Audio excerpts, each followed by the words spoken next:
26 ವರ್ಷಗಳ ನಂಬಿಕೆ, ಲಕ್ಷಾಂತರ ಸಂತೋಷದ ಮದುವೆಗಳು. ಕನ್ನಡ ಮ್ಯಾಟ್ರಿಮನಿ ಡೌನ್ಲೋಡ್ ಮಾಡಿ. ರೋಗಿಗಳು ಆಸ್ಪತ್ರೆಗೆ ರೋಗ ಮುಕ್ತರಾಗಲು ಬರ್ತಾರೆ. ಆದರೆ ಯಾದಗಿರಿ ನಗರ ಇರುವಂಥ ತಾಯಿ ಮತ್ತು ಮಕ್ಕಳ ಆಸ್ಪತ್ರೆಗೆ ಒಮ್ಮೆ ಬಂದರೆ ಇರುವಂಥ ರೋಗ ಜೊತೆ ಇನ್ನೊಂದು ರೋಗ ಅಂಟಿಸ್ಕೊಳ್ಳಿ ಹೋಗುವಂಥದ್ದು ಪಕ್ಕ ಆಗಿರುವಂಥದ್ದು. ಯಾಕಂದರೆ ಅಷ್ಟರ ಮಟ್ಟಿಗೆ ಇಲ್ಲಿ ಗಲೀಜು ನಾರ್ತಿರುವಂಥದ್ದು. ಸದ್ಯ ನಾನೀಗ ತಾಯಿ ಮತ್ತು ಮಕ್ಕಳ ಆಸ್ಪತ್ರೆಯ ಒಳಭಾಗದಲ್ಲಿರುವಂಥದ್ದು ಕೆಲ ದೃಶ್ಯಗಳು ತೋರಿಸುವಂಥ ಪ್ರಯತ್ನ ಕೂಡ ಮಾಡ್ತೀನಿ. ಈ ಒಂದು ಆಸ್ಪತ್ರೆಯ ಪ್ರತಿಯೊಂದು ವಿಂಡೋಗಳಲ್ಲಿ ಸಹಿತ ಗುಟ್ಕಾ ಪಾನ್ ಮಸಾಲೆಗಳನ್ನು ಜಿಗಿದು ಉಗಿದಿರುವಂಥದ್ದು ಸಹಿತ ಸರ್ವಸಾಮಾನ್ಯವಾಗಿ ಇಲ್ಲಿ ಕಂಡು ಬರ್ತಿರುವಂಥದ್ದು ನೋಡ್ಬೋದು. ದೃಶ್ಯಗಳಲ್ಲಿ ಸಾಕಷ್ಟು ಕಡೆ ಗಲೀಜು ಆವರಿಸಿಕೊಂಡಿರುವಂಥದ್ದು. ಪ್ರತಿಯೊಂದು ವಿಂಡೋಗಳಲ್ಲಿ ಸಹಿತ ಜನರು ಏನು ಗುಟ್ಕಾ ಮತ್ತು ಪಾನನ್ನು ಏನು ಜಿಗಿದು ಇಲ್ಲಿ ಉಗಿದಿರುವಂಥದ್ದು ಸಾಮಾನ್ಯವಾಗಿ ಕಂಡು ಬರ್ತಿರುವಂಥದ್ದು. ಇದು ಒಂದು ರೀತಿ ಅಸಹ್ಯಕರ ಘಟನೆ. ಯಾಕಂದರೆ ಇಲ್ಲಿ ತಾಯಿ ಮತ್ತು ಮಕ್ಕಳ ಆಸ್ಪತ್ರೆ ಅಂದಮೇಲೆ ಸಾಕಷ್ಟು ಜನ, ನೂರಾರು ಜನ ಇಲ್ಲಿ ಹೆರಿಗೆಗೆ ಬರ್ತಾರೆ.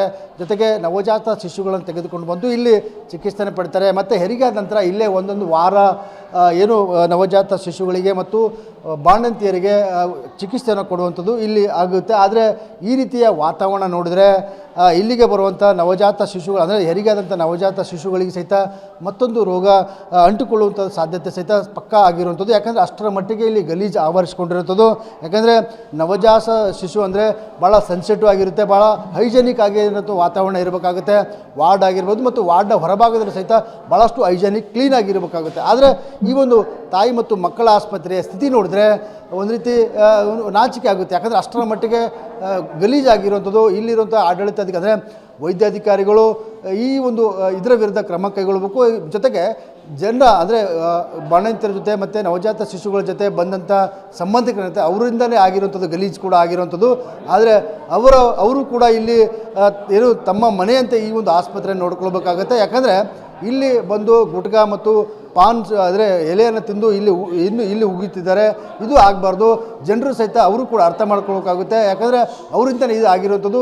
ಸೊ ಕೂಡಲೇ ಏನು ಆರೋಗ್ಯ ಅಧಿಕಾರಿಗಳು ಇಲ್ಲಿ ಪ್ರತಿಯೊಂದು ಕಡೆ ಸಹಿತ CCTV ಅಳವಡಿಕೆ ಮಾಡಬೇಕು. CCTV ಅಳವಡಿಕೆ ಮಾಡಿ ಯಾರ್ಯಾರು ಇಲ್ಲಿ ಉಗಿತಾರೆ ಅಂಥವ್ರ ವಿರುದ್ಧ ಕ್ರಮ ಕಳಬೇಕು. ಅವರ ವಿರುದ್ಧ ಅವರಿಗೆ ದಂಡ ಕೂಡ ಹಾಕುವಂಥ ಕೆಲಸ ಮಾಡಬೇಕು.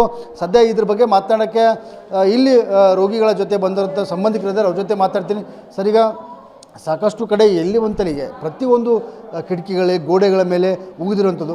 ಇದು ನೋಡಿದರೆ ಏನಾಗುತ್ತೆ ಅಂದರೆ ಒಂದು ರೋಗದ ಜೊತೆಗೆ ಇಲ್ಲಿ ಒಂದು ರೋಗ ಇದೆ, ರೋಗವನ್ನು ಗುಣಪಡಿಸ್ಕೊಳ್ಳೋಕೆ ಇಲ್ಲಿ ಆಸ್ಪತ್ರೆಗೆ ಬರ್ತಾರೆ. ಆದರೆ ಇಂಥ ಸ್ಥಿತಿ ನೋಡಿದಾಗ ಮತ್ತೊಂದು ರೋಗ ಅಂಟಿಸ್ಕೊಳ್ಳುವಂಥ ಸ್ಥಿತಿ ನಿರ್ಮಾಣ ಆಗಿದೆ. ಏನಂತ್ರಿ ಸರ್? ಈಗ ಯಾದಗಿರಿ ಜಿಲ್ಲಾ ಕೇಂದ್ರ ಆದ್ಮ್ಯಾಕೆ ಏನಂತಂದ್ರೆ ಜಿಲ್ಲಾ ಆಡಳಿತ ಜಿಲ್ಲಾ ಆಸ್ಪತ್ರೆ ಅನ್ನೋದು ಆ ಕಡೆ ಮಾಡಿದ ಮ್ಯಾಕ ಇದು ಜಾಗ ಸುಮ್ಮನೆ ಬಿಡಬಾರ್ದು, ಭಾಳ ಬೀಳುತ್ತಂಥ ದೃಷ್ಟಿಯಿಂದ ಜಿಲ್ಲಾಡಳಿತ ಏನದ ತಾಯಿ ಮಕ್ಕಳ ಹಾಸ್ಪಿಟ್ಲಲ್ಲಿ ಹೋಗೋ ತೊಂದರೆ ಆಗ್ತದೆ ಡೆಲಿವರಿ ಟೈಮಿಗೆ ಅಂತೇಳಿ ತಾಯಿ ಮಕ್ಕಳ ಆಸ್ಪತ್ರೆ ಮಾಡಿಕೇಸಿ ಇಲ್ಲಿ ಸಮೀಪ ಆಗಲಿಕ್ಕೆ ಅನುಕೂಲ ಆಗಲ್ಲ ಅಂತೇಳಿ ಇದ್ರದ್ದೇ ಆದಂಥ ಒಂದು ಬ್ರಾಂಚ್ ಮಾಡಿದ್ದಾರೆ. ಇದು ಒಳ್ಳೆ ಬೆಳವಣಿಗೆ. ಮಹಿಳೆಯರಿಗೆ ಬಾಣಿತರಿಗೆ ಬಂದರೆ ಭಾಳ ಒಳ್ಳೆಯದಾಯಿತು. ಆದರೆ ಇಲ್ಲಿ ಬರ್ತಕ್ಕಂಥ ಆ ರೋಗಿಗಳ ಜೊತೆ ಬಾಣಿತನ ಆಗ್ಯದಂತ ಸುದ್ದಿ ಕೇಳೋದು ಬರ್ತಾರಲ್ಲ, ಬಂದಾಗ ಅವರು ಏನತ್ತ ಮಕ್ಕಳಿಗೆ ಅವ್ರಿಗೆ ಮಾತಾಡ್ಸಿರಿ, ತಾಯಿಗೆ ಮಾತಾಡ್ಸಿರಿ, ಅದನ್ನು ಬಿಟ್ಟು ಕೇಸಿ ಗೋಮಾಣಿಚ ಅಂತ ಕೇಸಿ ಇದೆಲ್ಲ ಉಗುಳಿಕೇಸಿ ಇದು ಆಸ್ಪತ್ರೆ ಸರ್ಕಾರ ಆಸ್ಪತ್ರೆ ನಮ್ಮ ಮನೆ ಇದ್ದಂಗೆ. ನಮ್ಮ ಮನೆ ಹಂಗೆ ನಾವು ಸ್ವಚ್ಛತೆ ಇಟ್ಕೊಂಡು ಹಂಗೆ ಸ್ವಚ್ಛತೆ ಇರಬೇಕು. ಇದು ಅಧಿಕಾರಿಗಳ ದಿವ್ಯ ನಿರ್ಲಕ್ಷ್ಯ ಮತ್ತು ಇವರು ಸಾರ್ವಜನಿಕರ ನಿರ್ಲಕ್ಷ್ಯದಿಂದ ಇದು ಗಬ್ಬೆದ್ದು ನಾರ್ಲಕತ್ತದ. ಇದು ಆಗಬಾರ್ದು. ತಕ್ಷಣ ಮಾನ್ಯ ಮುಖ್ಯಮಂತ್ರಿಗಳಿಗೆ ಗುಟ್ಕಾ ಬ್ಯಾನ್ ಮಾಡಿವಿ ಅಂತ ಹೇಳ್ಕೆ ಸ್ಟೇಟ್ಮೆಂಟ್ ಕೊಟ್ಟಿದ್ರಿ. ಇದಕ್ಕೆ ತಕ್ಷಣ ಮಾನ್ಯ ಜಿಲ್ಲಾಧಿಕಾರಿಗಳು ಸ್ಥಳಕ್ಕೆ ಬಂದು ಭೇಟಿ ನೀಡಬೇಕು. ಇದೆಲ್ಲ ಎಸಿಡ್ ಹಾಕಿ ಸ್ವಚ್ಛ ತೊಳಿಬೇಕು. ಈ ಪೇಷಂಟ್ ಜೊತೆಗೆ ಒಬ್ಬರು ಇಲ್ಕ ಇಬ್ಬರು ಇರ್ಬೇಕು. ಎಲ್ಲರೂ ಥರ್ಡ್ ಪಾರ್ಟಿನ ಒಳಗಲಿಂತೆ ಬಿಡಬಾರ್ದು. ಎಲ್ಲ ಚಿಟ್ಟಿ ಮಾಡ್ರಿ, ಅದಕ್ಕೆ ಒಳಗೆ ಯಾರೂ ಬರಬಾರ್ದು.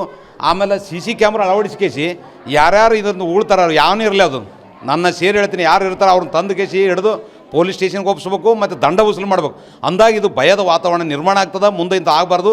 ಇದಕ್ಕೆ ಕೋಟಿಗಟ್ಟಲೆ ಖರ್ಚು ಮಾಡಿ ಕೇಸಿ ನಾವು ಕಟ್ಟಿರ್ತಕ್ಕಂಥ ಟ್ಯಾಕ್ಸ್ನಲ್ಲೇ ನಿರ್ಮಾಣವಾಗಿರ್ತಾವೆ ಆಸ್ಪತ್ರೆ. ಇಲ್ಲಿ ಸಿಬ್ಬಂದಿ ಕೂಡ ನಾವು ಕಟ್ಟಿರೋ ಟ್ಯಾಕ್ಸ್ನಲ್ಲೇ ಕೆಲಸ ಮಾಡ್ತಾರೆ. ಅವ್ರ ಬಗ್ಗೆ ನಮ್ಮಲ್ಲಿ ಅವರು ಚಿಕಿತ್ಸೆ ಪಡ್ರಿ. ಇದನ್ನು ಬಂದು ಕೇಸಿ ತಾವು ರೋಗವನ್ನು ಅರಿವು ಮಾಡ್ಕೊಂಡು ಹೋಗೋದು ಬಿಟ್ಟು ತಾವು ರೋಗ ಹಚ್ಕೊಂಡು ಹೋಗ್ತಕ್ಕಂಥ ಸಂಭವ ಹೆಚ್ಚಿಗೆ ಅದ. ಮಾನ್ಯ ಜಿಲ್ಲಾಧಿಕಾರಿ ದಿಢೀರ್ನ ಜಿಲ್ಲಾ ಆಸ್ಪತ್ರೆ ತಾಯಿ ಮಕ್ಕಳ ಆಸ್ಪತ್ರೆ ಭೇಟಿ ನೀಡಿ ಸಂಬಂಧಪಟ್ಟರ ನಿರ್ಲಕ್ಷ್ಯ ಮತ್ತು CC ಕ್ಯಾಮ್ರಾ ಅಳವಡಿಕೆ ಮಾಡಬೇಕು. ಯಾವುದೇ ಕಾರಣ ಮುಲಾಜಿ ಹಿಡಿಬಾರ್ದಂತ ಅಂಥ ಕ್ರಮಕ್ಕೆ ಮುಂದಾಗಿ ರೋಗ ಹರಡದಂತೆ ನೋಡಿಕೊಳ್ತಕ್ಕಂಥ ಕೆಲಸಕ್ಕೆ ಜಿಲ್ಲಾಡಳಿತ ಮುಂದಾಗಬೇಕಂತಕ್ಕಂಥದ್ದೇ ನಂದು ಆಗ್ರಹ. ಇನ್ನೊಬ್ಬರು ಮಹಿಳೆಯರಿದ್ದಾರೆ, ಅವ್ರ ಜೊತೆ ಮಾತಾಡ್ತೀರಿ. ಅಮ್ಮ, ಈಗ ತಾವು ಎಷ್ಟು ದಿನ ಆಯ್ತು ಯಾವ ಊರಿಂದ ಬಂದಿರಿ? ಆಮೇಲೆ ಇಲ್ಲಿ ನೋಡ್ಬೇಕು, ಗೋಡೆಗಳು ನೋಡ್ತೀರಿ, ಕಿಟಕಿಗಳು ನೋಡ್ತೀರಿ, ಎಲ್ಲಿ ಬಂತಲ್ಲ ಹೋಗೋಲ್ಲ, ಹೆಂಗೆ ಅನ್ಸದ್ ನಿಮ್ಗೆ? ಅಸಹ್ಯ ಅನಿಸ್ತದೆ ರೀ ಸರ್. ಹಿಂಗೆಲ್ಲ ಮಾಡ್ಬಾರ್ದು. ನಮ್ಮ ಮನ್ಯಾಗ ಹಿಂಗೆ ಮಾಡ್ತೀವಿ ರೀ ಸರ್. ನಮ್ಮ ಮನ್ಯಾಗಿದ್ದಂಗೆ ಅವ್ರು ಹಸುನ್ ಇರಬೇಕು. ನಮ್ಮ ಅಂಥಲ್ಲಿ ಚಲೋ ಒಳ್ಳೆ ಆರೋಗ್ಯಕ್ಕೆ ಹೇಳ್ತಾರಲ್ರಿ. ಇಂಥದ್ದು ಮಾಡಬಾರ್ದ್ರಿ ಅಂದರೆ ಸುಮ್ಮೋಗಿ ಬಾಯಿ ಅಂತಾರೆ ನಮ್ಗೆ. ಹಿಂಗೆ ಮಾಡಬಾರ್ದ್ರಿ ಅಂತಂದೆ ನಿನ್ನೆ. ಸುಮ್ಮೋಗ್ನಿ ಅಂದರು.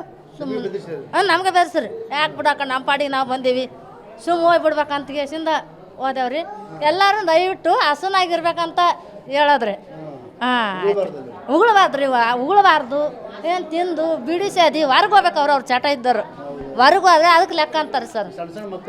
ಹಾಂ ಮತ್ತು ಸಣ್ಣ ಮಕ್ಕಳು ಈಗ ಕೂಸಿನ ತಾಯ್ದಾರ ಈಗ ರಾತ್ರಿ ಬೆಳಗಾನ ತಳ್ಯಾಕ ಮ್ಯಾಕ ಮತ್ತು ವಯಸ್ಸಾಗಿಟ್ಟಾಗ ಇಲ್ಲಿ ಟೈಮ್ ತಿರುಗಾಡ್ತಿದ್ರು ಸರ್.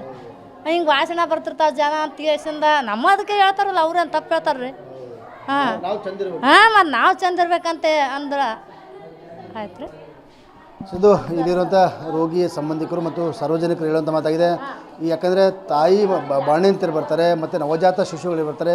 ಹೀಗಾಗಿ ಈ ಒಂದು ಸ್ಥಳ ಭಾಳ ಹೈಜೆನಿಕ್ ಆಗಿ ಕ್ಲೀನ್ ಆಗಿರಬೇಕು. ಆದರೆ ಭಾಳ ಇಲ್ಲದ್ರೆ ನವಜಾತ ಶಿಶುಗಳಿಗೆ ಇನ್ಫೆಕ್ಷನ್ ಆಗುವಂಥ ಸಾಧ್ಯತೆ ಸಾಕಷ್ಟು ಇರುತ್ತೆ. ಹೀಗಾಗಿ ಕೂಡಲೇ ಈ ಒಂದು ಆಸ್ಪತ್ರೆಯ ಆಡಳಿತಾಧಿಕಾರಿಗಳು ಕೂಡಲೇ ಇಲ್ಲಿ CCTV ಅಳವಡಿಕೆ ಮಾಡಬೇಕು. ಯಾರ್ಯಾರು ಗುಟ್ಕಾವನ್ನು ಜಿಗಿದು ಉಗಿತಾರೆ ಅಂಥವ್ರ ವಿರುದ್ಧ ಕ್ರಮ ಕೈಗೊಳ್ಳಬೇಕಂತೇಳಿ ಇಲ್ಲಿ ಸ್ಥಳೀಯರು ಮತ್ತು ರೋಗಿಯ ಆದರೆ ಇಲ್ಲಿ ಬಾಣಂತಿಯರ ಸಂಬಂಧಿಕರು ಹೇಳುವಂಥ ಮಾತಾಗಿದೆ. ಕ್ಯಾಮರಾಮನ್ ಶಿವಶಂಕರ್ ಜೊತೆ TV9 ಯಾದಗಿರಿ. 26 ವರ್ಷಗಳ ನಂಬಿಕೆ, ಲಕ್ಷಾಂತರ ಸಂತೋಷದ ಮದುವೆಗಳು. ಕನ್ನಡ ಮ್ಯಾಟ್ರಿಮನಿ ಡೌನ್ಲೋಡ್ ಮಾಡಿ.